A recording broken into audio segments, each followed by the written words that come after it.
안녕하세요. 오늘 여러분들과 함께 강론을 나누게 된 종바 신부입니다. 여러분들 사순시기 잘 보내셨나요? 이번 사순시기 저나 여러분들이나 많은 어려움 중에 보냈습니다. 침묵의 사순시기였다는 생각이 듭니다. 너희는 나 없이 아무것도 하지 못한다 하신 예수님 말씀이 더욱 깊이 와닿고 또 묵상하게 되는 그런 사순시기였습니다. 여러분들 또한 그렇겠지만 저도 이번 사순시기 동안 제 신앙의 민낯을 확인할 수 있었습니다. 내가 평상시에 어떻게 신앙생활을 해왔고 또 어떻게 기도해왔고 그리고 나의 부족함을 통감하면서 앞으로 더 열심히 살아나가야겠다. 정말 주님 앞에서 참된 신앙인답게 살아가야겠다고 결심하게 되는 사순시기였습니다. 우리는 오늘 사순시기의 절정이며 성주간의 초입인 주님 순환 성지주일을 보내고 있습니다. 그리고 우리는 아주 긴 복음 말씀도 함께 들었습니다. 여러분, 우리 한번 솔직하게 대답해 볼까요? 여러분들 이 긴 복음 말씀 들으시면서 또 묵상하시면서 어떤 생각이 드셨습니까? 저는 이 순환기를 볼 때마다 유년 시절의 저의 모습이 떠오릅니다. 어린 나이에 듣기에는 너무 긴 복음 말씀이었어요. 20분 정도 봉독되는 이 복음 말씀 동안 다리도 아프고 또 언제 끝나나 이 지루함 또 그리고 괴로움 때문에 매일 미사를 뒤적거리면서 언제 끝나는지 얼마만큼 남았는지 확인하다가 어머니한테 분신 든다는 이유로 꿀밤 한 대 맞고 미사 후에 호되게 혼났던 그런 기억들이 나는 복음 말씀입니다. 그런데 제가 신앙인으로 조금 성장하고 난 다음에는 이 복음 말씀을 들을 때마다 그리고 묵상할 때마다 한 가지 질문이 떠오르게 되었습니다. 어쩌면 이 질문은요, 여러분들도 하셨을지도 모르는 질문일 것 같아요. 우리는 예년대로라면 한 손에 가지를 들고 거룩한 이 땅 행렬에 동참했을 겁니다. 2000년 전 예수님께서 예루살렘에 입성하실 때 사람들이 길에 자신의 옷가지를 깔고 한 손에 빨마가지 들고 높은 데서 호산나 외쳤던 것처럼 우리도 원래는 그렇게 오늘 했었어야 했죠. 그런데 미사가 없는 관계로 오늘 우리는 그렇게 하지 못했지만 어쨌거나 사람들은 이렇게 열렬히 주님의 입성을 환영했다는 것이죠. 그런데 오늘 우리가 들었던 이 긴 복음 말씀에서는 이들의 모습이 전혀 다른 모습으로 나온다는 겁니다.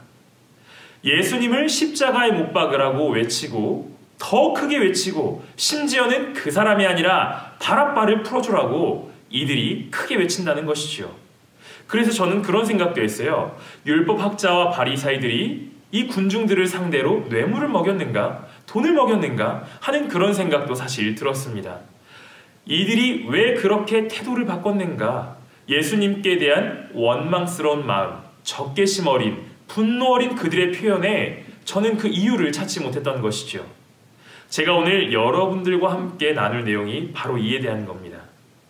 저는 이 해답의 실마리를 전 교황님이신 베네딕토 16세 교황님께서 저술하신 이 나자렛 예수라는 책에서 이 실마리를 조금 찾을 수 있었습니다.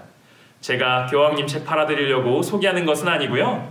여러분들이 한 번쯤은 읽어보시면 좋을 것 같아서 소개해드리는 겁니다. 저는 그분께 어떠한 돈도 받지 않았고 또 순수 제 자비로 사서 본 책이니까 여러분들 오해하지 않으시길 바라요. 어쨌거나 이 책 좀 어렵습니다만 이 책에 보면 바로 제가 품었던 이 질문에 대한 해답이 나옵니다. 오늘은 이 내용을 조금 쉽고 또 그리고 간결하게 여러분들과 나눠볼 겁니다. 먼저 이 사실을 알아야 합니다. 이스라엘 사람들은요, 오랜 시간 동안 메시아를 기다려왔습니다. 여러분들 또한 이 사실 아실 거예요. 그들은 메시아를 기다려왔습니다. 그런데 어떤 메시아를 기다렸는가? 이것을 먼저 알아야 오늘 복음 말씀을 보다 더 쉽게 이해할 수 있으리라는 생각이 듭니다. 먼저 우리는 이 질문과 더불어서 바랍바가 어떤 사람이었는지를 한번 알아보아야 합니다. 요한복음서는 바랍바에 대해서 이렇게 얘기해요. 그는 강도였다. 바랍바는 강도였다고 얘기합니다. 강도 하면 여러분들 누가 떠오르세요? 칼을 들고 남의 집에 침범하는 사람? 무력으로 타인을 괴롭히는 사람? 우리는 강도를 이렇게 이해합니다만 사실 이 책의 내용을 보면 이 강도는 단순히 그런 류의 강도를 얘기하지 않는다고 이야기합니다. 그렇다면 이 강도는 어떤 표현인가? 정말 쉽게 설명하자면 우리 일제강점기 때 안중근 의사와 똑같은 역할을 했던 바로 그 사람이 파라빠였다는 겁니다. 이스라엘의 해방을 위해서 게릴라 전투를 하고 그들을 위해 무력 시위를 하던 바로 그 사람. 루카복음서는 바라빠에 대한 아주 간략한 이 설명을 하는데 거기 보면 이런 내용들이 나와요. 그는 살인을 저지르고 약탈을 하는 사람이었다. 왜? 이스라엘의 해방을 위해서요. 더 놀라운 건 이겁니다. 바라빠는 이름이 아닙니다. 하나의 호칭이죠. 그리스도도 이름이 아니죠. 하나의 호칭입니다. 바라빠의 이름은 무엇일까요? 똑똑하신 분들은 바로 하실 거예요. 예수입니다. 예수. 곧 이스라엘 백성들은 두 가지의 선택지가 있었다는 겁니다. 그리스도라고 하는 예수와 바라빠라고 하는 예수. 둘을 놓고 누구를 살릴 것인가 선택할 수 있는 선택지가 있었다는 것이죠. 그리스도라고 하는 예수는 분명 많은 기적을 보여줬던 인물이 틀림없어요. 배부르게 해줬습니다. 그리고 아픈 이들을 낫게 해줬어요. 심지어는 죽은 이들마저 살리는 모습을 보여줬다는 거예요. 그런데 결정적인 게 없었어요. 뭐가 없었죠? 힘이 없었습니다. 힘이 없었단 말이에요. 이스라엘을 구원해줄 힘이 없었어요. 그들이 바랬던 구원이 무엇이죠? 로마 제국으로부터 이스라엘의 해방을 이끌어줄 바로 그 힘. 기적은 많이 일으키지만 이스라엘이 해방될 수 있는 그 강력한 힘을 보여주지 못했다는 거예요. 그런데 봅시다. 또 다른 예수, 이 바라빠는요, 힘이 있었어요. 군대를 조직하고 로마 제국과 용맹하게 싸웠던 사람이 바로 이 예수 바라빠였다는 겁니다. 한 가지 재밌는 게 있어요. 바라빠, 무슨 뜻일까요? 바르 플러스 아빠의 합성어입니다. 바르는 무슨 뜻일까요? 누구누구의 아들입니다. 여기에 대한 내용이 어디 나오냐면 사도행전 보면 나와요. 여러분들이 잘 알고 있는 이 바르나바 사도. 바르나바, 그것은 위로의 아들이란 뜻이다 라고 사도행전에 나옵니다. 바르는 누구누구의 아들이란 뜻이죠. 바르톨로메오, 톨로메오의 아들. 바르티메오, 티메오의 아들. 그렇다면 바르 플러스 아빠, 바라빠는 무슨 뜻일까요? 아빠의 아들이란 뜻이죠. 그런데 여기서 아빠가 누구죠? 바로 하느님을 의미합니다. 곧 사람들은 바라빠라고 불렸던 예수를 어떻게 인지하고 있었는가? 하느님의 아들이라고 인지하고 있었다는 겁니다. 그리스도를 메시아로 여기고 있었던 게 아니라 바로 이 바라빠를 메시아로 여기고 있었다. 왜? 우리 눈으로 보기에, 현실적으로 보기에는 그가 우리 민족을 로마 제국으로부터 해방해 줄 것이라는 모습들을 보여줬기 때문에. 단순히 예루살렘에 거주하던 이스라엘에 살던 이 백성들은요, 예수님에 대한 원망 때문에 예수님을 죽이라고 한 것이 아닙니다.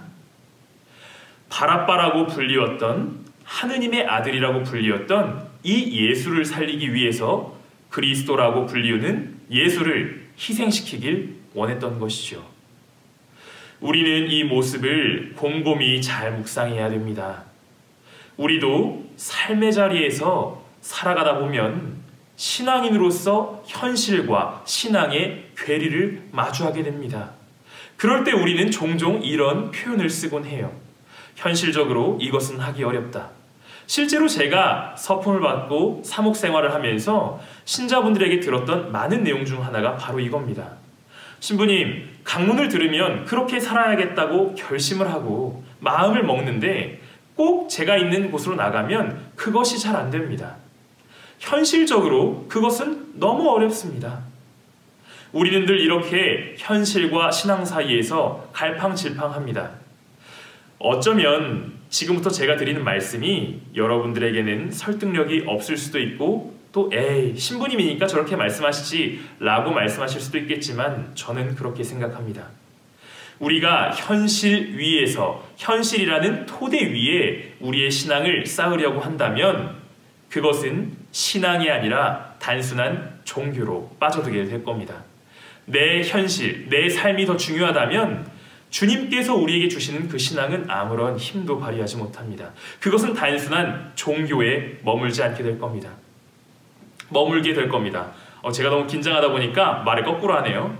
어쨌거나 그런데 만약 우리가 이 신앙이라는 기반 위에 우리가 삶을 살아간다면 우리의 신앙은 결코 흔들리지 않을 겁니다. 사실 우리가 현실적으로 계속 신앙과 괴리를 갖게 되는 이유는 내 삶이 너무 소중하기 때문이죠. 마치 2000년 전에 이스라엘 백성들이 바라바를 살리려고 했던 것처럼 말이죠. 예수님을 십자가에 못 박으라고 말했던 그 군중들은 예수님에 대한 미움이 아니라 자신의 현실적인 삶, 나의 더 나은 삶을 위한 선택이었다는 겁니다. 이 모습을 곰곰이 우리 마음속에 새기면서 우리도 한번 생각해 보아야 하지 않을까 하는 생각이 듭니다. 내 삶 때문에 주님을 외면한 적은 없었는가? 내 삶이 너무나 소중한 나머지 그분의 말씀을 단순한 하나의 경전처럼 여기며 내팽겨치진 않았는가? 그러나 여러분 기억해야 합니다. 예수 그리스도께서 우리를 위하여 죽고 부활하신 이유는 바로 우리가 살아가고 있는 이 삶의 자리를 근본적으로 바꾸시기 위함이고 우리가 보다 더 신앙인으로 잘 살게 하기 위함이며 동시에 우리에 대한 사랑이었다는 것을 기억해야 합니다. 그분에 대한 사랑을 현실적인 것보다 더 아래에 둔다면 우리는 결코 그분의 사랑을 느끼지 못하게 될 겁니다. 왜냐하면 우리 마음엔 주님의 사랑이 들어올 자리보다 현실에 대한 고민이나 걱정이 더 많을 것이기 때문이죠. 너무나 긴 복음 말씀이었습니다. 그러나 여러분들 이 복음 말씀 안에서 단 하나의 모습, 이 이스라엘 백성들의 모습 잘 기억하시기 바랍니다. 이 모습은 단순히 2000년 전 예수님을 팔아넘긴 이스라엘 백성들의 모습이 아니라 바로 지금 내 자신의 모습일 수도 있습니다. 지난 사순시기 동안 여러분들께서 어떤 삶을 살아오셨는지 저는 잘 모릅니다. 그러나 저는 여러분들 앞에서 이번 사순시기 저 정말 잘 지냈습니다 라고 말할 자신은 없습니다. 왜냐하면 제 스스로가 주님을 팔아넘겼던 순간들이 몇 번 있었는지를 잘 알고 있기 때문이죠. 그러나 저는 여기서 절망하거나 좌절하기를 원치 않습니다. 우리 앞에는 이제 더 중요한 성주간이 남아 있습니다. 만약 여러분들도 저와 같다면 지난 사순시기에 대한 부족함을 들고 이 부족함을 통해서 한 발 내딛는 더 거룩하고 더 풍요로운 성주간을 보내기 위해서 주님과 더 긴밀히 일치하는 그런 성주간을 준비하시고 잘 보내셨으면 좋겠습니다. 비록 여러분들의 얼굴은 모르고 여러분들이 어떤 분이신지는 잘 모르지만 그래도 우리는 하느님 안에서 한 가족이기 때문에 저는 오늘 여러분들을 위해 기도할 겁니다. 여러분들도 이 사태와 또 주님의 자녀들 그리고 나 자신과 또 많은 사제들과 수도자들 위해서 함께 기도해 주셨으면 좋겠습니다. 저희 부족한 강론 들어주셔서 감사하고 이 기회를 통해서 여러분들과 종종 마주할 수 있었으면 좋겠습니다. 감사합니다.